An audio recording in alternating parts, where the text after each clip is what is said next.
আপনারা যাহারা রিজিকের জন্য চিন্তা করেন বেশি বেশি, আসলে রিজিকের জন্য কেউ চিন্তা করবে না। দেখেন রিজিক আল্লাহ পাক রব্বুল আলামিন কার রিজিক কীভাবে মিলাই দেয়। আপনারা দেখেন এই যে পিপিলিকা মানে লাইয়া যেটাকে বলে আমাদের দেশে, এটা কীভাবে রিজিক তারা নিজে আপনারা দেখতে পাচ্ছেন। এই যে একটি মোটা সুতার উপরে মানে দড়ির উপরে তারা এই যে নিয়ে যাচ্ছে, এটা তাদের ওজন থেকে অন্তত 100 গুণ বেশি হবে। আপনারা দেখতে পাচ্ছেন তারা নিয়ে যাচ্ছে রিজিকটি। রিজিকের জন্য কোনো টেনশন করবেন না। আমাদের কিছু লোক মনে করে তাদের পাশে থাকলে বা তাদের পেছনে হাঁটলে তারা আপনাকে রিজিকের জন্য দৌড়াদৌড়ি করে। আসলে ওরা তো লোক একটা অমানুষের মতো কথাবার্তা বা মনোচিন্তা ভাবনা তারা নেয়। আর সুন্দর পৃথিবীতে আপনি কিনা দেখবেন, আপনি দেখেন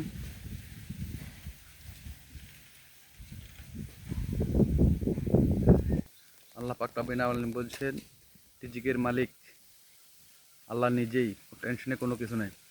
আপনি 5 ওয়াক্ত নামাজ পড়বেন, ইনশাল্লাহ সদ্ভাবে চলাফেরা করবেন, আর সকালে কর্মে বের হয়ে যাবেন, ইনশাল্লাহ দেখবেন আপনার রিজিক আল্লাহ পাক রব্বুল আলামিন মিলিয়ে দিবে। সবাইকে ধন্যবাদ।